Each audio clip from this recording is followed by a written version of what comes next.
પોરબંદર જિલ્લા પંચાયત પ્રમુખ શ્રીમતી શીતલબેન ઓડેદરાએ છત્રાવા અને કાસાબડ ખાતે બાળકોને શાળામાં પ્રવેશ કરાવ્યો હતો।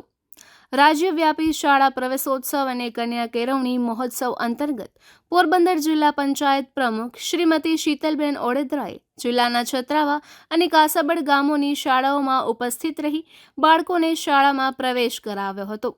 આ પ્રસંગે શીતલબેન ઓડેદરાએ જણાવ્યું હતું કે શિક્ષણ એ સમાજ પરિવર્તનનું સૌથી મોટું અને સશક્ત પરિબળ છે।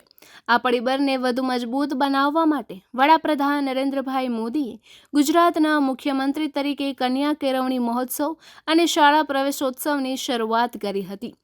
ત્યારથી રાજ્યમાં શિક્ષણ ક્ષેત્રે નોંધપાત્ર પ્રગતિ થઈ છે અને બાળકોમાં શિક્ષણ પ્રત્યે જાગૃતિ વધી છે।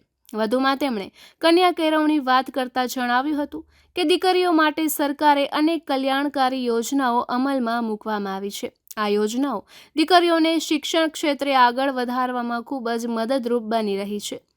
જિલ્લા પંચાયત પ્રમુખે વાલીઓને અપીલ કરતા જણાવ્યું હતું કે બાળકોને મોબાઈલના અતિરેક ઉપયોગથી દૂર રાખી રમતગમત, સાંસ્કૃતિક પ્રવૃત્તિઓ તેમજ અન્ય સર્જનાત્મક પ્રવૃત્તિઓમાં જોડવા માટે પ્રોત્સાહિત કરવા જોઈએ, જેથી તેમનો સર્વાંગી વિકાસ સુનિશ્ચિત થઈ શકે।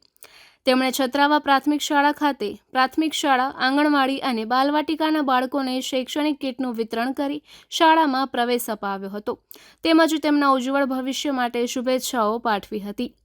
ઉપરાંત છત્રાવા હાઈસ્કૂલમાં ધોરણ 9 અને ધોરણ 11માં પ્રવેશ મેળવનાર વિદ્યાર્થીઓનું સ્વાગત કરી તેમને નિયમિત અભ્યાસ અને ગુણવત્તાસભર શિક્ષણ મેળવવા પ્રેરિત કર્યા હતા। ત્યારબાદ તેમણે કાસાબડ પ્રાથમિક શાળાની મુલાકાત લઈ પ્રાથમિક શાળા, આંગણવાડી અને બાલવાટિકાના બાળકોને શૈક્ષણિક કીટ આપી શાળામાં પ્રવેશ કરાવ્યો હતો।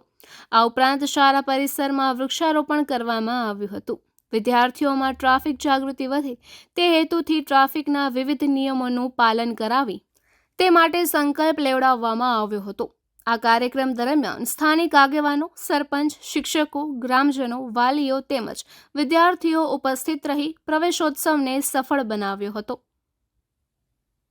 નિપુલ પોપટ, પોરબંદર ટાઈમ્સ।